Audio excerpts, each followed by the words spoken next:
আসসালামু আলাইকুম। আমি professor doctor Mohammad Zafrullah YouTube স্বাস্থ্য কথা চ্যানেল থেকে বলছি। আজকে আমাদের প্রতিপাদ্য বিষয় প্রস্টেট ক্যান্সার।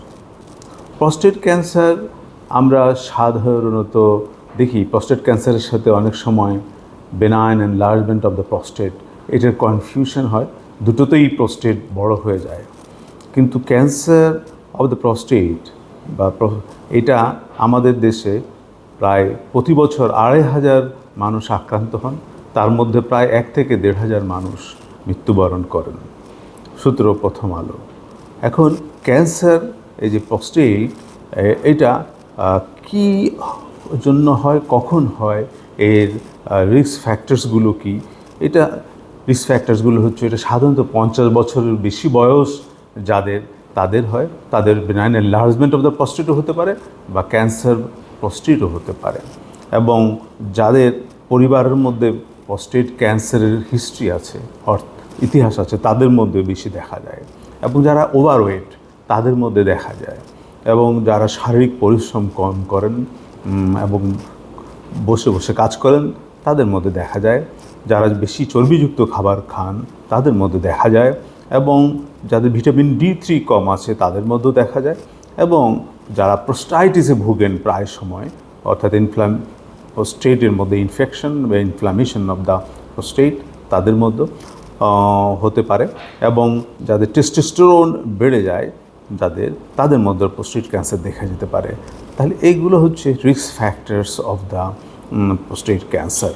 এগুলোকে আমরা এড়িয়ে চলার চেষ্টা করব, এবং আমরা প্রতি ৫০ বছরের পরে আমরা প্রতি বছরই আমরা প্রোস্টেটকে চেক করতে হবে। কি উপসর্গ সাধারণত নিয়ে আসে?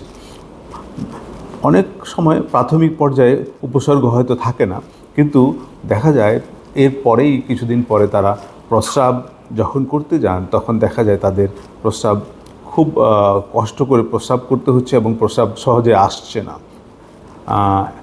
প্রস্রাবের বেগ আছে কিন্তু প্রস্রাব করতে বসছেন, প্রস্রাব আসছে না, কিছুক্ষণ সময় লাগছে, ১ নম্বর। ২ নম্বর হচ্ছে যে প্রস্রাবের যে প্রবাহ সেটা সেটা দুর্বল, এবং বারবার প্রস্রাবের বেগ অনুভব করছেন, কিন্তু যখন বাথরুমে যাচ্ছেন মনে হচ্ছে প্রস্রাব আরও থেকে যাচ্ছে, প্রস্রাব পুরোপুরি করতে পারছেন না, এবং প্রস্রাব করতে যেয়ে মাঝপথে প্রস্রাব বন্ধ হয়ে যাচ্ছে, এবং প্রস্রাব এর পরে যখন শেষ করেন তখন তারপরেও ফোঁটা ফোঁটা পড়তে থাকে, অর্থাৎ ড্রিবলিং হতে থাকে, এবং এই যে প্রস্রাবের সাথে ব্যথা এবং জ্বালা অনুভব করেন, এবং ওজন দেখা যায় যে আস্তে আস্তে কমে যায়, এবং ক্ষুধা-মন্দা চলে আসে, এবং শ্বাসকষ্ট অনেক সময় হয় যদি প্রস্টেট ক্যান্সার ফুসফুসে মেটাস্টেসিস হয়। প্রস্টেট ক্যান্সার সাধারণত বোনে বেশি মেটাস্টেসিস হয়, ছড়ায়, এবং তারপরে ফুসফুসেও ছড়িয়ে যেতে পারে, এবং সেই সাথে আপনার এটা লিম্ফ নোডেও ছড়ায়।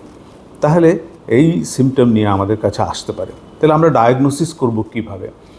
৫০ বয়সে আমরা সাধারণত প্রোস্টেটিক অ্যান্টিজেন PSA বলে, PSA রক্ত থেকে আমরা এটা চেক করতে পারি, এটা একটা ক্যান্সার মার্কার। এটা চেক করলে দেখা যাবে যে এটা 4 ন্যানোগ্রামের উপরে উঠে গিয়েছে। সাধারণত এটা নর্মাল লেভেল 0 to 4 ন্যানোগ্রাম। এর উপরে যদি উঠে যায় তাহলে আমরা সাসপেক্ট করি, এবং যাদের প্রোস্টেট ক্যান্সার হয় তাদের 4-এর অনেক বেশি থাকে। সুতরাং এই মার্কারটা দিয়ে আমরা সাধারণত চেক করতে পারি। আর একটা হচ্ছে digital per rectal examination of the prostate করে দেখা যায় যে প্রস্টেট বড় হয়ে গেছে, 2 নম্বর।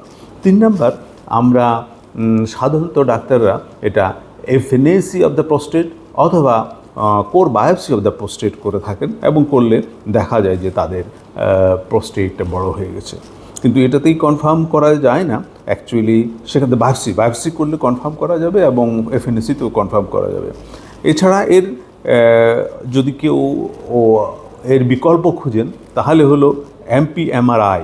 এটা একটা MRI, সেটা দিয়ে আমরা বুঝতে পারি যে এই প্রস্টেট ক্যান্সারটা কী অবস্থায় আছে এবং এটা কোন স্টেজে আছে সেটাও বোঝা যায়, এবং সেটা আমরা বুঝে তখন তাদেরকে ট্রিটমেন্ট প্ল্যানও করা যায়। তাহলে আর একটা হচ্ছে যে আপনার আলট্রাসোনোগ্রাফি অফ দ্য প্রস্টেট, সেটাতে কিন্তু কনফার্ম করা যাবে না, কিন্তু সেটাতে আমরা বুঝতে পারবো যে প্রস্টেটটা বড় হয়ে গেছে, কিন্তু বোঝা যাবে না যে এটা ক্যান্সার হয়েছে না এটা এনলার্জমেন্ট অফ দ্য প্রস্টেট হয়েছে।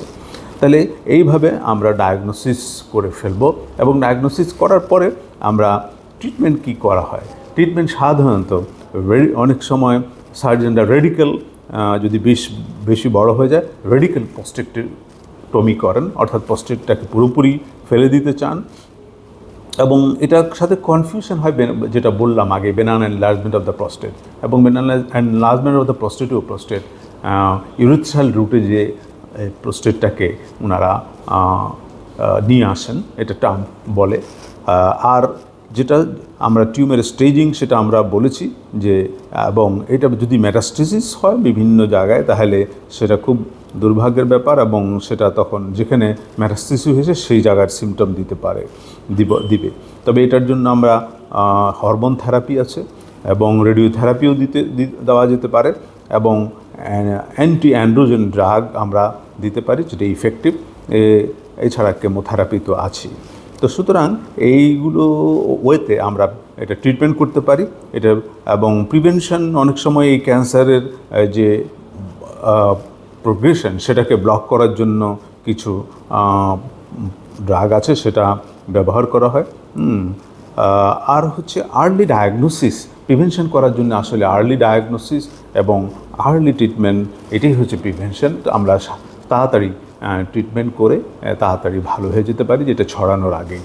আর যেটা আরেকটা বললাম যে সিপিলিউসেল টি, যেটা আপনার এটাকে দিয়ে ব্লক করা যায় এই ক্যান্সার এনলার্জমেন্ট বা ক্যান্সার প্রস্টেট অন্য জায়গায় ছড়ানো বা এটাকে ব্লক করা, এর ক্যান্সার প্রস্টেট বড় হওয়া থেকে এবং ক্যান্সার প্রস্টেট অন্য জায়গায় ছড়ানো থেকে আমরা ব্লক করে দিতে পারি। তাহলে এতটুকুই আজ এই পর্যন্তই। সবাই 50 ঊর্ধ্ব বয়সে ক্যান্সারের প্রস্টেট ক্যান্সারকে চেক করবেন এবং দেখবেন যে এটা 4 ন্যানোগ্রামের উপরে যেন না হয় এটা লেভেল, এবং সেটা দেখে আপনারা সেভাবে চিকিৎসকের কাছে শরণাপন্ন হবেন। এতটুকু বলে আজকে এখানে শেষ করতে চাই। আপনারা সবাই সুস্থ থাকুন, ভালো থাকুন। আমার চ্যানেলকে আপনারা সাবস্ক্রাইব করুন এবং দেখুন, এবং আপনারা লাইক দিন। ধন্যবাদ সকলকে।